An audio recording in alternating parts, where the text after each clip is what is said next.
The sand was alive with the hiss of bullets, every grain vibrating with the violence of the fight. The SEALs had been pinned down for nearly 20 minutes, their position a cratered ridge overlooking the valley, a place that was supposed to give them the advantage but had instead become a cage of stone and fire. The sun glared mercilessly above them, white and pitiless, baking the air until every breath felt like inhaling smoke. Dust rose with each impact of mortar shells, choking them, blinding them, until the world narrowed to the thunder of rifles, the rasp of lungs, and the smell of blood. Commander Rourke pressed his back against the jagged wall of rock, sweat pouring down his face, his rifle trembling in his grip not from fear but from the heat coursing through his body. His men were scattered across the ridge, shouting into radios that hissed with static, their eyes darting between the barren slopes where enemy silhouettes flickered like phantoms. They had walked into a kill zone. The enemy knew the terrain, had the numbers, and above all had the time. Ammunition was running low. Every burst of gunfire cost them a chance at survival. Rourke's last magazine clicked into place with a hollow finality, and he knew his men were in the same condition. He shouted over the chaos, his voice raw, "Count your rounds. Make them count." There was no illusion anymore, no hope of a prolonged standoff. It was survival measured in seconds, in each trigger squeeze, in the hope that the next bullet struck truer than the one aimed at them. Petty Officer Harlan leaned against the ridge beside him, blood soaking through his sleeve, teeth clenched in a grimace as he clutched the wound. "We're dry, Commander," he muttered, his voice hoarse. "One clip left each, maybe less." The words hit harder than the mortar blast. They were surrounded, running on fumes, and the promise of extraction that had been humming in their ears for hours had gone silent. The radio crackled once more, faint, distorted. A voice, female, sharp as the edge of a blade, cut through the static. "Hold your line. I'm inbound." For a heartbeat, the men froze. They knew the voice. Captain Ainsley Kane, the pilot who had bailed them out twice before, whose jet had become a streak of salvation in the deadliest skies. She was fearless, reckless even, and she flew like she was born with wings instead of flesh. Rourke grabbed the radio, his throat raw. "We're boxed in, Ainsley. You can't touch this valley. They'll have AA locked all over it." Her voice came back, low but unwavering, the kind of tone that didn't allow argument. "Then you better stay alive long enough to watch me prove you wrong." Before he could respond, the enemy surged again, figures cresting the rocks, rifles spitting fire, war cries echoing down the valley. The SEALs returned fire, precise and deadly, each shot tearing through the dust, but their magazines were bleeding out.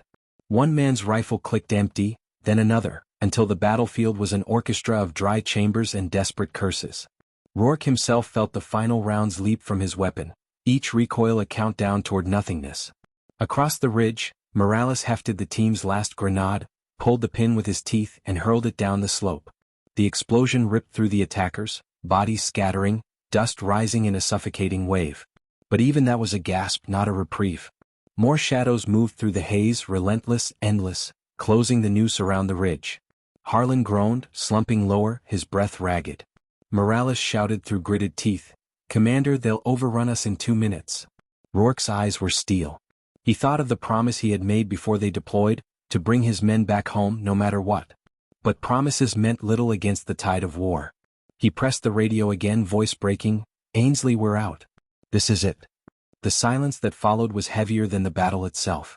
Then, through the suffocating heat and the screech of gunfire, there came a sound. Low at first, a vibration that trembled in the bones, then rising, swelling, until it roared like thunder splitting the sky.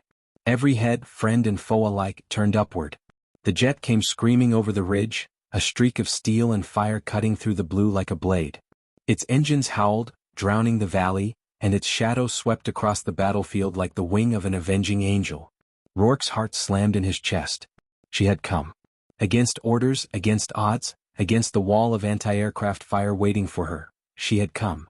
The enemy scrambled, rifles tilting skyward, tracers lighting up the air in desperate arcs. But the jet danced between them, rolling, diving, a predator among insects. Then its payload unleashed. Missiles streaked down like lightning bolts, carving fire into the slopes. The valley erupted, flames surging skyward, shockwaves battering the ridge until the SEALs were thrown to the ground, ears ringing, lungs seared with the stench of burning earth. The attackers were ripped apart, their formations shattered, their cries swallowed by the inferno. The sky itself seemed to fall upon them. Rourke clawed himself upright, ears still buzzing, eyes wide as he watched the jet carve another pass, guns blazing, each burst ripping the enemy lines to shreds. Men who had been moments away from overrunning them were now fleeing, stumbling through fire and smoke, their will broken. His men stared in stunned silence, their exhaustion momentarily forgotten, their gazes locked on the jet that roared for them. Morales muttered a prayer under his breath, while Harlan, bleeding and barely conscious, managed a grin. "She's damn beautiful," he whispered before coughing blood into the dirt. The fight was ending not with their last bullets, but with the scream of engines and the defiance of one woman who refused to let them die. Rourke pressed the radio to his lips once more, his voice rough but alive. "You're insane, Kane." Her laugh came crackling back, fierce and wild. "You're welcome, Commander." The valley still smoldered, the air thick with the acrid taste of burnt metal and charred earth, smoke twisting upward in blackened columns that blurred the horizon. The SEALs remained crouched against the ridge, dazed, their bodies coated in dust and sweat, ears ringing from the concussive force of the strike. Some stared blankly at the carnage below, where enemy bodies lay strewn in shattered formations, their weapons glowing red from the firestorm. Others simply breathed, drawing ragged gulps of hot air as if relearning how to live. Commander Rourke rose slowly, his legs trembling under the weight of exhaustion and disbelief, his rifle hanging empty in his hands. His eyes found Morales, who was on his knees, hands pressed against his helmet as though trying to shake the thunder from his skull. Harlan was slumped on his side, his wound staining the dirt a dark crimson, but he was conscious, muttering something between clenched teeth that sounded like a prayer or a curse. The battle was not over, survival had been bought with fire, but the price of extraction still lingered over their heads like a blade. Above them, Ainsley's jet banked sharply, slicing through the haze, her wings glinting in the searing sun. She came over the ridge again, low and defiant, engines screaming as tracers from scattered enemy survivors clawed futilely at the sky.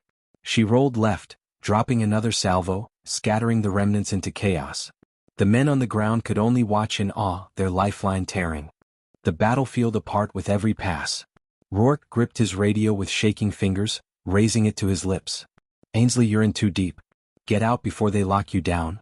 There was no reply at first, only static, then her voice, firm, unyielding, cutting through the smoke. "Not leaving until you're moving. You've got a window, take it." Rourke looked around at his men. Morales, face streaked with soot and sweat, nodded despite the exhaustion hollowing his eyes. Two others crawled toward Harlan, pulling him gently to his feet, his bloodied arm hanging limp at his side. They were battered, bleeding, drained of fight, but they could still move. And so they would. The ridge was a nightmare of shifting dust and broken stone as the SEALs stumbled down the slope, dragging themselves through the cratered terrain, keeping low while the jet above ripped the sky apart in protective arcs. Gunfire cracked intermittently from enemy stragglers hidden among the rocks, but Ainsley's eyes were everywhere, her jet roaring past in strafing runs that silenced the threats before they could cut the SEALs down. Each pass was an act of defiance against the sheer weight of numbers still pressing in from the far side of the valley. Rourke kept his men moving, his hand firm on Harlan's shoulder, dragging him when his legs faltered, teeth clenched against the pain. His lungs burned, his vision swam with the heat rising from the shattered ground, but he refused to slow. He knew what it cost Ainsley to hold the sky alone, to stay low in the death zone where any missile could cut her from existence. The valley floor stretched before them, jagged with craters, littered with bodies and smoke. Every step was agony, every breath a reminder of how close death lingered. Rourke glanced upward again, catching sight of her jet banking into another dive, guns blazing, the thunder rolling across the valley. For a moment, it was easy to believe she was untouchable, that her defiance was unbreakable. Then the truth shattered the illusion. From the northern ridge, a flare streaked skyward, bright and lethal. An anti-air missile. Rourke's heart seized. "Ainsley, break right," he roared into the radio, his voice cracking. She didn't hesitate. The jet snapped into a violent roll, engines howling, and the missile screamed past, missing by meters, detonating in a shockwave that rattled the valley. The ground convulsed, the SEALs thrown against the dirt. Rourke lifted his head in time to see her jet vanish into the smoke, then reappear, still alive, still moving. His chest tightened with something between relief and terror. She was buying them time with her life. The team pushed forward, staggering toward the extraction point marked on their maps, though it felt more like a dream than a destination. The radio hissed again, her voice breaking through the static, heavy with breath but unshaken. "2 more passes, Rourke. After that, I'm dry." The word struck him like a hammer. He knew what it meant, her payload was nearly gone, her fuel dwindling. She was reaching the end of what she could give, and still she refused to leave. Rourke barked at his men, his voice hoarse but unrelenting. Move. Move now. They surged, or tried to, their bodies barely obeying, dragging Harlan between them, rifles clutched though empty, their discipline the only thing left carrying them forward. Above, Ainsley roared into another dive, missiles streaking from her wings, tearing through an advancing column of fighters who had regrouped at the far end of the valley. Fire blossomed again, bodies scattering, screams carried on the wind. But the enemy was relentless. For every line she broke, another seemed to form, shadows moving through the haze, determined to cut the SEALs off before they could escape. Rourke saw it, knew it, and yet pressed on, his legs numb, his throat raw from shouting. He refused to die on this valley floor. He refused to let his men fall after surviving so much. And as if reading his resolve, the jet came again, lower than ever, so close the ground shook under the torrent of its guns. The sight carved itself into their souls, the image of a single fighter holding the sky for them, daring the impossible. They reached the edge of a dry riverbed, their lungs tearing, their bodies nearly collapsing under the strain. Rourke slid down the slope, dragging Harlan with him, Morales stumbling in after. They huddled in the shallow cover, panting, eyes fixed skyward. The jet screamed overhead, flares bursting from its wings, streaks of light against the black smoke. The men watched as enemy fire rose to meet her, desperate, furious, and unending. And still she flew. Her second-to-last pass unleashed hell again, shaking the valley to its bones. The ground trembled under their boots, and for a moment it seemed enough, seemed final. But when the roar faded, Rourke knew. One pass left. One chance. He pressed the radio, his hand trembling, his voice breaking. We're not out yet, Ainsley. Don't burn it on us. Get clear. That's an order. There was silence, long and heavy, filled with the echo of fire and the weight of every choice made in war. Then her reply came, quiet but resolute. Orders don't mean a damn thing when my boys are still on the ground. And before he could argue, before he could beg or curse or command, the jet banked into its final dive, engines howling louder than thunder, a streak of steel and fury plunging into the heart of the valley. The sky seemed to split open as Ainsley's jet dropped into the dive, engines screaming at the edge of their power, the frame trembling under the crushing weight of gravity and fire. Below, the valley erupted with tracers, streams of light clawing upward, desperate to tear her from the heavens. But she did not falter, did not waver. Her eyes were locked on the chaos below, on the swarming enemy lines regrouping for a final push against the battered SEALs. Every movement of her hands on the stick was a defiance of death, every breath a refusal to abandon them. She armed her final payload, missiles locked, cannons hot, and she whispered to herself in the suffocating roar of the cockpit, "Hold on, boys.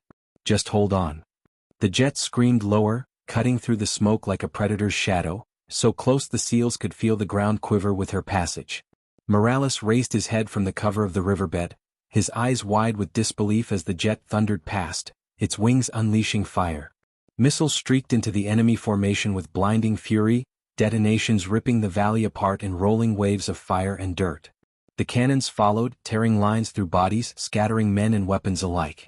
The earth convulsed, the sky choked with smoke, and for a moment the battlefield became nothing but noise and flame, as if the world itself had been consumed by her defiance.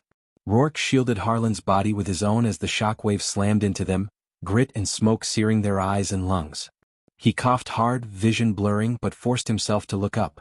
Through the haze he saw them, the enemy, what was left of them, staggering, broken, their will shattered beneath the storm she had brought. Men dropped their rifles and fled into the wasteland, stumbling over the dead, their formation dissolved into chaos. The valley was no longer theirs. She had taken it back with one final roar. Yet even in the triumph, Rourke's heart twisted with dread. Because he knew what it cost her to stay that low. To draw every eye, every weapon. He shoved his radio against his lips, shouting, "Ainsley, pull up. You're dry, get the hell out now." For an agonizing heartbeat, there was no answer. Then her voice came through the static, steady but heavy, strained by G-forces and exhaustion. "Copy, Commander. I'm climbing out." Relief surged through him, so fierce it nearly broke his chest. He turned to his men, shouting, "On your feet. Now, move before they regroup." Morales and the others staggered upright, dragging Harlan between them, their bodies screaming with pain but their spirits ignited by the sight of what she had done. They stumbled out of the riverbed, across the smoldering battlefield, stepping over twisted wreckage and scorched earth, toward the extraction point that now felt within reach. Above, her jet clawed for altitude, engines howling, climbing through the black pillars of smoke. But even as she rose, danger tracked her. On the far ridge, hidden until now, a second launcher spat flame. A missile arced upward, twisting through the haze, locking onto her heat signature. Rourke saw it, his throat ripping with the shout, "Missile! Break left, break left!" Ainsley reacted instantly, yanking the stick, flares bursting from her wings in a blinding spray. The missile chased, veering, then detonated in a blossom of fire just short of her tail. The shockwave rocked her jet, alarms screaming in her cockpit, panels flickering with warnings. Her voice cut through the chaos, tight with strain. "I'm still here. Not done yet." Rourke felt his blood freeze. She was still flying but barely. Smoke trailed from her wing, the fuselage scarred with shrapnel. Yet she refused to abandon the sky. She circled once more, her shadow sweeping over the battlefield, a guardian still standing between them and annihilation. Rourke knew what it meant. She would not leave until they were gone, until she saw them safe. That was who she was. Reckless, stubborn, fearless, and theirs. He clenched his jaw, forcing his battered men forward, every step a war against gravity and pain. The extraction beacon blinked faintly ahead, a signal in the dust. If they could reach it, they had a chance. But the enemy was not finished. From the northern cliffs, reinforcements poured down, silhouettes black against the blazing horizon, rifles flashing as they charged. Their shouts rose like a tide, fueled by desperation and rage, unwilling to surrender the valley. Morales cursed under his breath, fumbling with his empty rifle as if sheer will could conjure more rounds. Rourke shoved him forward, voice ragged. "Keep moving. Don't stop." Gunfire snapped around them, dirt erupting at their feet, forcing them to duck and weave. The SEALs pushed harder, dragging Harlan's failing body with them, every muscle screaming. Above, Ainsley saw it, the fresh wave of fighters pouring toward her men. Her ammunition was gone, her jet bleeding smoke, her body racked with exhaustion, but she did not hesitate. She nosed the jet down, descending again into the inferno, using her very presence as a weapon. She tore across the charging line at supersonic speed, her engines thundering so loud it rattled bones and shattered nerves. The enemy flinched, ducking, scattering in confusion as the roar passed over them. She had nothing left to fire, but she made the sky itself a weapon, her defiance breaking their charge. The SEALs seized the moment, pushing through the chaos, stumbling across the last stretch of open ground toward the beacon. Rourke's lungs burned, his vision dimming at the edges, but he dragged Harlan with every ounce of strength he had left. Morales staggered beside him, shouting hoarse encouragements that were lost in the roar. Behind them, gunfire still cracked, shadows still pursued, but ahead the faint thump of rotor blades grew louder, deeper, shaking the air. Rourke's heart leapt. Extraction was coming. The helicopter cut through the smoke, descending with guns blazing, clearing the landing zone in a storm of fire. Its side doors yawned open, crewmen waving frantically, shouting for them to move faster. They reached the edge of the beacon as the chopper touched down, its skids slamming into the dirt, rotors whipping the air into a storm of grit. Hands grabbed them, pulling Harlan up first, then Morales, then the rest, dragging their broken bodies into the steel womb of salvation. Rourke was last, stumbling toward the open door, his ears filled with the deafening roar of the rotors and the pounding of his own heart. He turned just once back toward the valley. Smoke coiled upward, fire still burning across the scarred earth. And above it, her jet limped through the haze, wings scarred, trailing smoke, still holding the sky. He grabbed the radio, his voice hoarse, breaking. "Ainsley, we're aboard. We're clear. Get out now."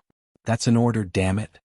There was silence, then her laugh, weary but alive, came back through the static. "About time you listened to me, Commander." The chopper lifted, rising away from the inferno, the SEALs slumped in exhaustion, their bodies broken but their spirits burning with the memory of what had saved them. And through the window, Rourke watched her jet climb higher, defiant against the black smoke, refusing to fall. The helicopter clawed upward through the smoke, rotors chopping the scorched air, its fuselage rattling under the weight of speed and fire. Inside, the SEALs collapsed against the steel walls, their bodies trembling with exhaustion, sweat streaking down soot-stained faces. Harlan lay stretched across the floor, his blood pooling beneath him, a medic pressing bandages against his wound with frantic precision. Morales sat slumped against the bulkhead, chest heaving, eyes fixed on nothing, lips moving in silent prayer. The others were too drained to speak, too broken to process that they were still alive. Commander Rourke remained kneeling by the open door, wind whipping his face, his eyes locked on the sky beyond the smoke. He wasn't looking at the flames below, nor the retreating enemy who scrambled in disarray across the valley. He was looking for her. Through the black haze he caught sight of her jet, limping through the sky like a wounded predator, trailing a ribbon of smoke from its wing. It still climbed, engine straining, its roar uneven but unbroken. She had bought them this chance with fire and fury, had defied death long enough for their extraction to come. Yet now, as the helicopter banked away, Rourke's chest tightened with dread. She was still in the kill zone, and the enemy was not finished. He grabbed the radio, his voice raw. "Ainsley, you've done it. Pull back. Break off. That's an order, damn it." Her reply came after a pause, her breath audible, each word carrying the weight of strain. "Copy that, Commander." Climbing out. Relief surged through him, but it was tempered by the way her voice trembled, as though she were holding her body together through sheer will. The helicopter rose higher, the valley shrinking beneath them, fire and smoke fading into the distance. For a moment, it felt as though salvation had been secured, that the nightmare was ending. Then the sky tore open again. From the distant ridges, multiple streaks of flame erupted, anti-air missiles arcing upward, twisting toward the lone jet that still clawed for altitude. Rourke's stomach dropped. He could do nothing but watch, his fists clenching against the steel frame of the helicopter as the missiles streaked toward her. Ainsley reacted with the instincts of a born flyer, banking hard, flares bursting in brilliant arcs, engines screaming as she pulled the jet into evasive maneuvers that defied gravity. One missile missed, detonating in a plume of fire behind her. Another spiraled wide, tricked by the flares. But the last found its mark, slamming into her wing with a blinding flash. The explosion tore through the sky, shrapnel scattering like rain, and for a heartbeat the jet vanished into the fireball. The SEALs cried out as one, a guttural sound of anguish and disbelief. Rourke's heart stopped, his mind refusing to accept what his eyes had seen. Then through the smoke the jet emerged again, battered, trailing thick plumes of fire but still flying. She was alive, still holding the stick, still defying gravity. The cabin of the helicopter erupted in shouts, prayers, curses, all tangled together. Morales pounded his fist against the steel wall, eyes wide with disbelief. Rourke pressed the radio to his lips, his voice breaking. "Ainsley, talk to me." Her voice came back, faint but steady, a whisper clawing through static. "Still here, but she's hurt bad." Rourke could hear the alarms wailing in her cockpit, the crackle of flame against metal, the strain in her breath. His chest ached with helplessness. He wanted to order the chopper to turn back, to somehow drag her from the sky with his bare hands, but he knew it was impossible. She was alone up there, fighting not the enemy now but the jet itself, wounded and dying in her hands. The helicopter's crew chief leaned close to Rourke, shouting over the roar of the rotors. "Commander, we can't linger. We've got wounded to get home. If we stay in the zone we'll all go down." Rourke knew he was right, but the thought of leaving her twisted his gut. He pressed the radio again, voice hoarse. "Ainsley, vector out. Don't chase glory. Just get home. Do you hear me?" There was a long silence, broken only by the static hiss. Then her reply came, soft, almost tender, but resolute. "I hear you, Rourke. Just keep your boys alive. That's all I ask." His throat closed, words failing him. He wanted to tell her more, to promise her everything, but the helicopter banked sharply, the ground falling away, and the jet vanished into the distance, swallowed by smoke and sky. Inside, the SEALs sat in heavy silence, broken only by the whir of rotors and the groans of the wounded. Morales finally looked at Rourke, his eyes burning. "She won't make it out, will she?" The commander couldn't answer. He just stared out the window, jaw clenched so tight it ached. In his mind he saw her jet, battered and burning, still climbing against the odds, and he clung to that image like a lifeline. Minutes passed, long and brutal, each second dragging like a lifetime. The medic worked feverishly on Harlan, his hands slick with blood, muttering curses under his breath.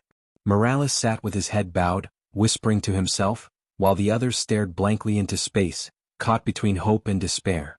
Then the radio crackled again. Her voice came through, faint but alive. "Command, this is Falcon 1. I've cleared the valley. Heading north, but controls are failing. Requesting vector to nearest safe strip." Rourke snatched the radio, his heart surging with fierce relief. "Falcon 1, you hold on. We'll get you down. Just keep talking." Her breath rattled through the static. "Copy, trying." The helicopter's pilot switched frequencies, relaying her position to base, scrambling to find any runway within her dwindling range. Rourke pressed his forehead against the cold steel of the bulkhead, eyes closed, whispering under his breath like a prayer. The minutes that followed were agony, each report from her cockpit like a blade carving deeper. Left ailerons gone. Fuel's bleeding out. Engines won't hold much longer. Yet with every warning, every failing system, she kept flying. Rourke could picture her in the cockpit, sweat streaking her face, hands locked tight on the stick, eyes blazing with the same fire that had brought her screaming into the valley to save them. She refused to let go. She refused to fall. At last, the helicopter's pilot shouted over the noise, "We've got to strip 20 clicks north. If she can hold that long, she might make it." Rourke seized the radio again, his voice fierce. "Ainsley, you hear that? 20 clicks. That's all. You've flown through hell. This is nothing. You can do this." Her reply came breathless but steady. "Copy that, Commander." Setting course. The helicopter raced north, its rotors thundering, carrying the SEALs to safety. But inside, none of them could tear their thoughts from the lone figure still fighting the sky behind them. Rourke's eyes burned as he stared out at the horizon, whispering words only he could hear. "Come on, Kane. Just a little further. Don't you dare quit on me now." The helicopter thundered northward, its rotors biting into the smoke-stained air as the SEALs clung to consciousness, their bodies rattled by exhaustion and wounds, yet their minds chained to the thought of her. Every man in that cabin knew she was still behind them somewhere, fighting to keep her crippled jet alive long enough to see another dawn, and none of them could shake the image of her silhouette against the flames, roaring down into hell to save them. Rourke sat rigid by the open hatch, headset pressed tight to his ears, refusing to miss a single syllable of her transmissions. He stared at the horizon, eyes narrowed, jaw set like iron, and when the radio crackled with her voice, thin and frayed, it cut through the helicopter louder than the rotors themselves. "Falcon 1, this is Kane. Still airborne. Controls are sluggish, hydraulics failing. I've got 20 clicks left in her, maybe less. Talk me through it." Her voice sent a jolt through the cabin, every SEAL lifting his head, every heartbeat pausing. Morales clenched his fists, his lips trembling, whispering something that might have been a prayer. The medic froze with bloodied hands on Harlan's bandages, eyes flicking to the radio as though her words carried more weight than the pulse beneath his fingertips. Rourke pressed the mic against his mouth, forcing steadiness into his voice though his chest burned. "Copy that, Falcon. You stay with me. We've got a strip ahead, straight shot north. You just hold her together. You hear me? You hold." There was a pause, the hiss of static filling the void, then her reply came, softer now, almost intimate, as if she were speaking only to him. "Roger that, Commander. I'll hold." In her cockpit, alarms screamed like dying animals, the smell of smoke and burning insulation clawing at her throat, flames licking at her right wing where the missile had torn it open. The canopy rattled with every shudder, her vision blurred from the pounding of her heartbeat, yet her grip on the stick was unyielding. Every movement felt heavier, like dragging a mountain with her fingertips, but she refused to let go. On the horizon, through the haze of fire and smoke, a thin strip of light appeared, the faint outline of the emergency landing field the pilot had relayed to them. 20 clicks. A lifetime, a heartbeat, both at once. The helicopter banked slightly, closing distance to the same vector, as though to guide her in. Rourke's voice filled her cockpit, raw and insistent. "You've got this, Ainsley. Straight. Shot in. Altitude's good. Just keep her nose steady." She laughed, a sound that was little more than a ragged exhale. "You sound like you're sitting in here with me." Rourke closed his eyes, his throat tightening. "I wish to God I was." But fate was not finished testing her. From below, hidden in the jagged canyons, a final pocket of enemy fire came alive, tracers lashing upward in defiance. The sky lit with arcs of red and white as anti-air guns spat fury at the lone jet clawing for survival. The SEALs shouted in horror as the rounds stitched closer, sparks spraying across her fuselage, bullets tearing fresh holes in her battered frame. Ainsley gritted her teeth, jerking the stick, weaving the dying bird through the storm with the last shreds of control she had. Her left engine coughed, belched smoke, then flared again, holding by a miracle. Her voice hissed through the radio, still calm, still unyielding. "They want me down bad, Rourke." His response was fire itself. "Then make them choke on disappointment."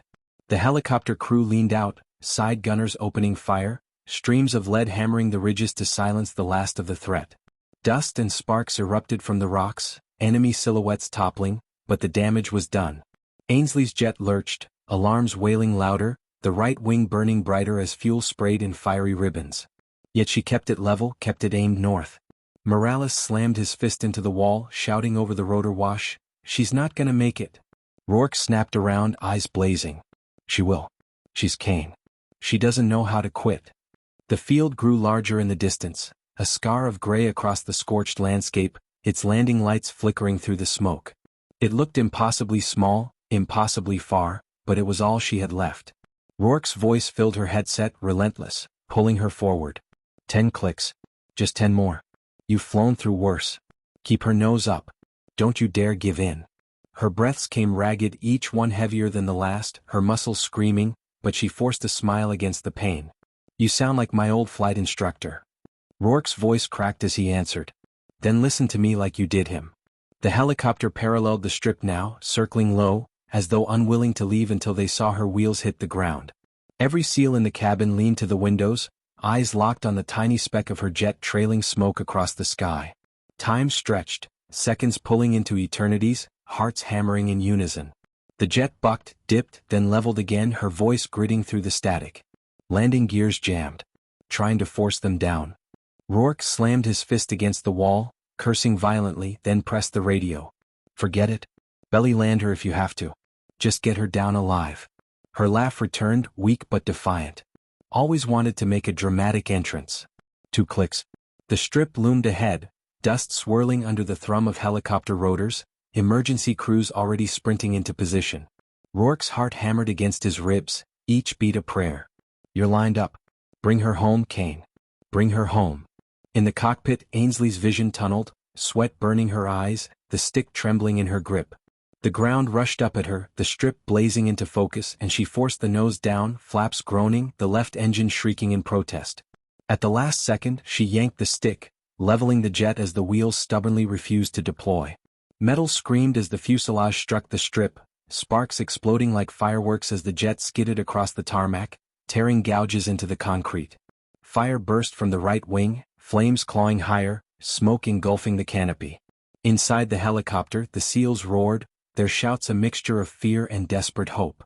The jet slid, spun, then ground to a halt in a storm of smoke and flame. For a moment, silence claimed the world. Rourke's chest froze, his breath trapped in his lungs. Then the canopy burst open, and a figure emerged, crawling, then staggering, flames licking at her suit, but alive. The cabin erupted, the SEALs pounding the steel walls, their voices ragged with relief, shouts filling the sky. Morales collapsed to his knees, tears streaking his soot-stained face. Rourke pressed his forehead against the cold metal of the hatch, his eyes burning, whispering words only she could hear. "You did it. You stubborn, reckless angel, you did it." The helicopter banked, descending toward the strip, medics and fire crews swarming around her burning jet, pulling her clear as she collapsed into their arms. The mission was over. Against every possible chance they had survived. But Rourke knew as he watched her silhouette vanish into the chaos below that this fight was far from finished. For Ainsley Kane had not just saved them, she had given the enemy a scar they would never forgive, and war was far from done with her. The helicopter's wheels touched down on the emergency strip with a bone-jarring slam, its skids bouncing once before settling into a harsh screech of metal against concrete. Dust and smoke swallowed everything, flames flickering in the distance where the jet still burned like a funeral pyre. The SEALs stumbled out, carrying the wounded, their boots pounding across the hot tarmac, adrenaline pushing broken bodies forward. Rourke was the last to step off, his eyes locked on the swarm of medics clustered around a stretcher where Ainsley Kane lay half-conscious, her flight suit blackened, her face pale beneath streaks of soot. For a moment he couldn't move, couldn't breathe, couldn't accept that she was alive and within reach after what he had seen. Then something inside him broke loose and he sprinted forward. They had cut away the remains of her helmet, her hair plastered to her forehead with sweat, her lips split and bleeding. Oxygen mask pressed to her face, her chest rose and fell in shallow, ragged breaths.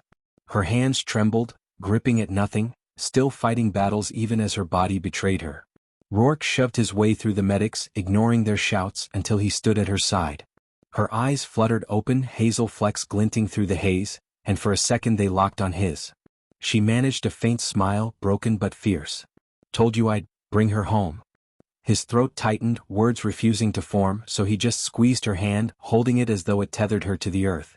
Morales limped up behind him, his own arm bound in bloodied cloth, eyes wide with disbelief as he stared at her. "Holy hell, Kane, you're indestructible." She coughed, a dry rasp that made the medics flinch, but she forced a laugh anyway.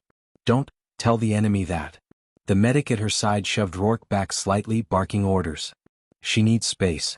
Burns, smoke inhalation, possible fractures. We need her in the ambulance now."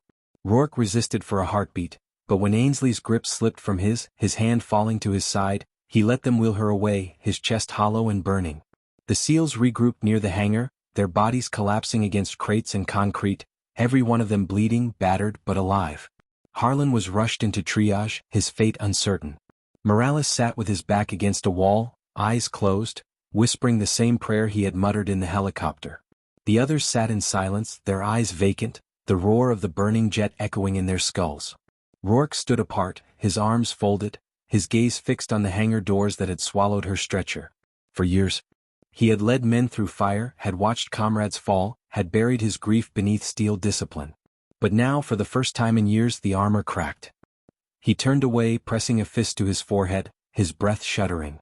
She had done the impossible. She had saved them all. And in doing so, she had nearly broken herself beyond repair. Hours blurred into a haze of antiseptic smells, shouted orders, and the low hum of generators. The base had been transformed into a field hospital, every bed occupied, every medic running on fumes. Rourke sat on a folding chair outside the curtained space where Kane was being treated, elbows on his knees, staring at the blood drying on his hands. He hadn't washed it off. It felt wrong, as though removing it would erase the proof that they had lived, that she had pulled them through. Morales limped over, lowering himself beside him with a grunt, silence stretching between them. Finally Morales spoke, his voice low, reverent. "I've seen a lot of crazy things in war, Commander. But that was something else. She didn't just save us. She made damn sure the enemy will never forget her name." Rourke gave no reply, his eyes still fixed on the curtain, but Morales saw the truth in his silence. It wasn't just respect in his gaze. It was something deeper, something unspoken. When the medic finally emerged, peeling off gloves streaked with soot and blood, Rourke was on his feet in an instant. The man sighed, rubbing a hand across his tired face. "She's stable for now. Smoke inhalation, second-degree burns on her arm and shoulder, cracked ribs. She needs proper care, not this makeshift setup. But she's alive." Relief hit Rourke like a hammer, his knees almost buckling. He caught himself, exhaling hard before asking, "Can I see her?" The medic hesitated, then nodded. "Make it quick." Inside, the room was dim, lit by a single flickering lamp. Ainsley lay beneath thin sheets, oxygen mask still pressed to her face, her chest rising and falling with steady rhythm. Her skin looked pale against the burns, her hair damp, her body still trembling even in rest. Yet when her eyes opened, they locked onto him with startling clarity. She pulled the mask away, her voice a whisper. "Thought you'd run off, Commander?"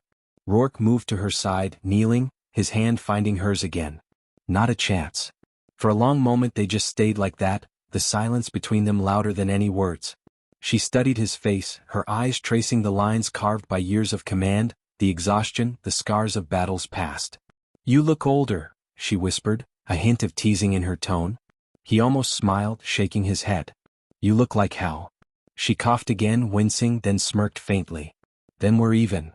The mask slipped from her fingers and he gently replaced it, his thumb brushing against her skin with a tenderness that startled even him. For a man who had built his life on iron and orders, this vulnerability felt dangerous, yet he couldn't pull away. Outside the world still burned. Reports trickled in, enemy forces scattered but regrouping, air defenses crippled but not destroyed. The war was not over, it was only shifting. Rourke knew this quiet moment was borrowed time, a fragile pause before the storm returned. But as he sat there, holding her hand, none of that mattered. For the first time since the mission began, hope felt real. Later that night, as the base settled into uneasy silence, Rourke stepped outside into the cool desert air. The stars stretched endlessly above, cold and indifferent, yet for once he didn't feel alone beneath them. Morales joined him, lighting a cigarette with shaking hands, exhaling smoke into the darkness. "So what now, Commander?" "They'll come for us again. Harder this time. You know that." Rourke nodded slowly, his gaze fixed on the horizon. "Then we'll be ready. They'll come expecting broken men. Instead, they'll find soldiers who've already walked through fire and refused to burn." Morales blew out another stream of smoke, smirking faintly. "And her?" What about Kane? Rourke didn't answer right away. He thought of her in that cockpit, roaring into the valley with only one clip of ammo between survival and death, defying gravity and fate to drag them out alive. He thought of her lying in that bed, still fighting even in her weakest moment. At last he spoke, his voice low, steady. She's the reason we're still breathing. And as long as she's in this fight, I don't think the enemy stands a chance. The desert base had barely finished putting out the last of the flames from Kane's wreck when the next storm began to gather, and it came not in the form of smoke but silence, the kind of silence that presses on men's ears and makes their instincts itch. Intelligence reports trickled in before dawn, each one darker than the last. Drones picked up massing enemy armor moving through the northern ridges, columns of trucks crawling across the sands like black veins pulsing toward the heart of the base. The strike Kane had led, the sheer humiliation of being routed by one crippled jet and a bleeding SEAL team, had rattled them to their core, and now they wanted blood. Rourke read the reports in the dim light of the command tent, his jaw set hard, the weight of inevitability heavy on his shoulders. He knew this was coming, had felt it the moment Kane's jet skidded to a stop. The enemy would not allow that scar to heal without answering it in kind. Outside, the base stirred to life in frantic rhythm, floodlights snapping on, sand kicking up beneath the boots of men scrambling to build hasty defenses. Mortar pits were dug, barbed wire uncoiled across the perimeter, machine gun nests mounted on half-buried vehicles. The wounded who could still hold rifles propped themselves against walls, unwilling to be dead weight when the next wave hit. Morales moved among them, arms still bound but eyes burning with fire, cracking crude jokes that somehow managed to carve smiles out of exhaustion. Rourke watched his men fight fatigue with grit, and though pride swelled in his chest, so did fear. They were running on fumes and he knew it. In the medical bay, Kane had been stabilized but barely. Tubes ran into her arms, monitors blinked weakly beside her cot, and still she tried to push herself upright when she heard the distant rumble of preparations outside. A medic pressed her back down, snapping, "You move, you bleed. You bleed, you die." She tore the mask from her face, voice hoarse yet fierce. "You don't get it, I can't lie here while they come for us." The medic tried to argue, but her eyes blazed with a defiance he had no answer for. Word of her determination spread quickly, like fire licking through dry brush, and soon the SEALs were glancing toward the infirmary as though expecting her to stride out at any second, helmet under one arm, ready to lead again. Night fell heavy and thick, the horizon glowing faintly with the dust of approaching engines. Distant thunder wasn't weather, it was artillery being dragged into position. Rourke stood at the outer wall, night vision goggles pressed to his face, and what he saw drained even his hardened blood. Dozens of armored carriers, trucks bristling with guns, anti-air batteries mounted on flatbeds. The enemy hadn't come for a skirmish. They had come to wipe the slate clean. He lowered the goggles, exhaled through clenched teeth and walked back to his men. They'll hit before dawn. Once they breach, it'll be close quarters. Nobody gives ground. Nobody breaks. His words were blunt, stripped of ceremony, but the SEALs nodded with grim certainty. They had already walked through hell once. What was one more to set? In the darkest hours, the first shells whistled out of the night and slammed into the perimeter, fireballs ripping holes in the sandbags, shockwaves flattening tents. Sirens screamed, men scrambled to firing positions, and the desert lit up with the opening chorus of a siege. Rourke ran the wall, shouting orders, returning fire as mortar teams answered back.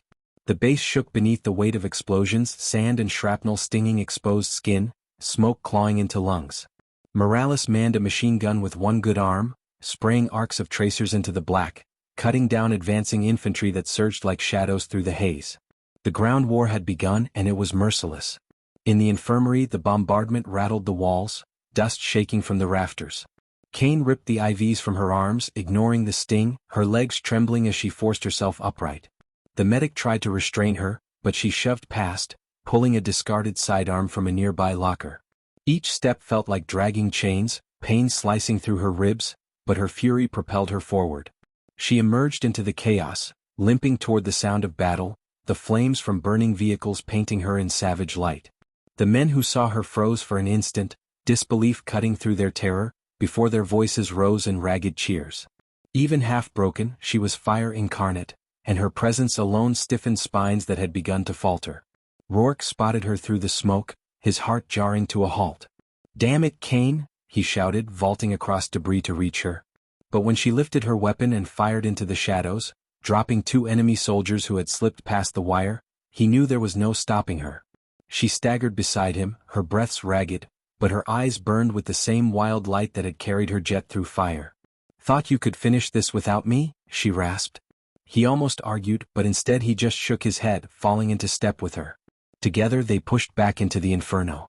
The siege tightened, enemy forces clawing at the walls, grenades rattling against sandbags, the air filled with screams and the crack of rifles. One breach opened near the northern fence, and Rourke's squad hurled themselves into it, fighting hand to hand with knives and rifle butts, every strike fueled by desperation. Blood painted the sand, the night echoing with the raw sound of men refusing to yield. Kane fought like a specter among them, her body failing but her spirit untouchable, each shot precise, each movement a defiance of the odds written against her. More than once, SEALs caught glimpses of her cutting down attackers at Rourke's side and swore later that it felt like witnessing a myth born in real time. Hours bled away in fire and fury, until at last the first rays of dawn split the horizon. Smoke hung heavy, bodies littered the sand, and the enemy's advance had faltered. The cost was brutal, half the base was gone, the wounded too many to count, but they still stood. Rourke leaned against the wall, chest heaving, rifle clutched in blood-slick hands. Morales stumbled to his side, one eye swollen shut, grinning through crimson teeth. "We held, Commander. Damn it, we held." Rourke looked across the carnage, then to Kane, who collapsed against a scorched barricade, her weapon slipping from her hand as exhaustion claimed her. He caught her before she fell, lowering her gently, whispering into her ear, "You did it again. You kept us alive." Her eyes fluttered closed, her voice barely a breath. "Not done yet, they'll come again." And Rourke knew she was right. Dawn didn't mean victory. It only meant the enemy would have to rethink their attack. But as he cradled her against the backdrop of burning sands, one truth crystallized within him. No matter how many times they came, no matter how fierce their fury, as long as Ainsley Kane stood, even broken, even bleeding, they would never break the seals. The sun rose heavy over the desert, dragging its golden light across a battlefield scarred by fire and silence. Smoke clung low to the sand, carrying with it the bitter stench of fuel and blood. The base stood half-ruined, walls shattered, gun emplacements smoldering, but it still stood, and so did the men who had defended it. Rourke walked the perimeter slowly, boots crunching over debris, his eyes sweeping across the wreckage of the night. His men were still alive, though many bore wounds that would never fade. Morales leaned against a collapsed barrier, laughing with a medic as though he hadn't nearly bled out twice. Others patched themselves up with torn cloth, cleaning their rifles as though the next wave might arrive any minute. For soldiers like them, survival wasn't an ending, it was a pause before the next reckoning. Rourke's steps carried him inevitably toward the medical bay where Kane lay. He paused at the entrance, shoulders squared, breathing deep before pushing inside. The air smelled of antiseptic and burned fabric, voices hushed, hands busy over too many wounded. Kane was there, still pale, still fragile but alive. Her chest rose steady under bandages, her eyes closed in exhausted sleep. For the first time since the mission began, Rourke allowed himself a flicker of relief. He pulled up a chair, sitting beside her, his calloused hand brushing gently across hers. The memory of her dragging herself from that stretcher into the teeth of battle still cut through him. She had given everything she had left and more. He leaned forward, whispering under his breath, words no one else would ever hear. "You carried us further than I thought possible. You gave us another dawn." She stirred faintly, her lips parting, eyes half opening, voice rasping. "We're still breathing, aren't we?" He nodded, squeezing her hand gently. "Because of you." Her gaze lingered on him, hazel flecks catching the dim light, and something unspoken passed between them, deeper than any oath he had ever sworn in uniform. She closed her eyes again, her breathing evening out, and he sat there for a long time, simply holding her hand, anchoring himself to the proof that miracles sometimes wore flight suits. Outside, the War Council convened in what remained of the command tent. Maps were spread over scarred tables, reports piled like rubble. The enemy had pulled back into the mountains, regrouping, licking their wounds, but intelligence made one fact clear: they weren't finished. This fight wasn't over. They had taken a blow that staggered them, but vengeance would drive them to return harder, stronger, with more fury than before. Rourke stood over the table, his face stone, his hands resting on the edge as officers argued strategy. Morales, patched but still grinning like a madman, limped in and leaned against the wall, lighting a cigarette with bloody fingers. "So what's the plan, Commander? Dig in and wait for another storm? Or take the fight to their teeth?" Rourke's silence stretched as he stared at the map, the northern ridges glowing red with enemy markers. Finally he spoke, his voice low but cutting through the din. We can't wait for them to decide the battlefield again. If we sit, they'll bury us in shells. We take the fight to them. Hard and fast. Before they can finish licking their wounds. The room quieted, eyes shifting toward him, doubts flickering. But in the silence that followed, memories of the night before returned to each man. The roar of Kane's jet diving into the valley, the sight of her broken body fighting on the wall, the SEALs refusing to yield even when surrounded. Courage wasn't an abstract word anymore. It was flesh and blood, it had a face and it demanded they honor it. One by one heads nodded, resolve hardening. Morales smirked, exhaling smoke. Hell, about time we gave them a taste of their own damn medicine. Preparations began at once, men rearming, vehicles patched, wounded refusing to be left behind. Even the base itself seemed to rouse, its battered walls echoing with new purpose. Kane, when told of the counterstrike, tried to sit up, fury burning through her battered frame. I should be there. Rourke stood at her bedside, his tone firm but not unkind. You've done enough, Kane. You gave us this chance. Now let us finish it. Her jaw tightened, frustration flaring, but his hand on her shoulder steadied her. We'll bring it home. For you. Slowly she relented, though the fire in her eyes never dimmed. Night fell again, but this time it was the SEALs who moved like shadows. Trucks rolled out with engines muted, lights killed, weapons gleaming under starlight. Drones buzzed ahead, mapping the ridges where the enemy had regrouped.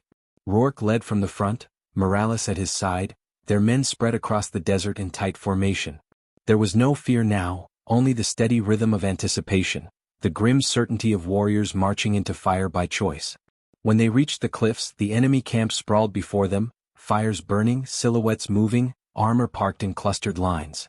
The SEALs struck without warning.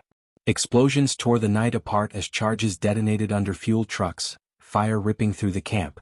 Gunfire lit the darkness, the SEALs descending like retribution incarnate. The battle was savage, brutal, but this time momentum was theirs. Grenades rolled into bunkers, armored carriers erupted in flames, men who had once marched with arrogance now scattered in chaos. Rourke moved like a storm, rifle barking, knife flashing in close quarters. Morales laughed like a man unchained, spraying fire into fleeing shadows. The enemy tried to regroup, to mount defense, but they had not expected their prey to bare teeth this sharp. Hours passed in thunder and screams, until finally the ridge lay silent, the fires burning high, and what remained of the enemy staggered into retreat. The SEALs stood victorious, though bloodied, the desert floor littered with proof of their defiance. When they returned to the base at dawn, Kane was waiting. She stood outside the infirmary, wrapped in bandages, leaning heavily but upright, her eyes fixed on the returning convoy. When Rourke stepped down, covered in dust and blood, their eyes met across the distance. No words were needed. She saw it in his stride, in the fire still alive in his men. They had finished what she had started. They had carried her will into the mountains and carved it into stone. Morales stumbled out behind Rourke, grinning despite the limp. Told you we'd bring it home, Kane? Even without your jet screaming overhead. She laughed, weak but real, and for the first time in what felt like forever, the sound was louder than the war. The base would never be the same, the men who fought there forever marked, but in that broken desert, something unshakable had been forged. The SEALs had faced annihilation and answered with defiance, had stood shoulder to shoulder with a pilot who refused to die, and together they had rewritten the story the enemy had planned for them. Rourke stood with Kane at the edge of the tarmac as the sun rose higher, casting light over the ruins, and for a moment the war felt far away. He turned to her, voice low, meant only for her. They thought we'd fall. Instead they made us stronger. She smiled faintly, her hand finding his, and neither of them pulled away. And so the desert held its silence once more, the echoes of battle fading into memory, but the story of what happened there would carry farther than smoke or sand. Men would whisper of the night one jet with a single clip of ammo tore open the sky, of a woman who crawled from fire to fight again, and of a team of SEALs who refused to die when the world demanded it. And long after the war shifted to other fronts, other maps, the legend of that stand would linger, as enduring as the scorched earth itself. The end.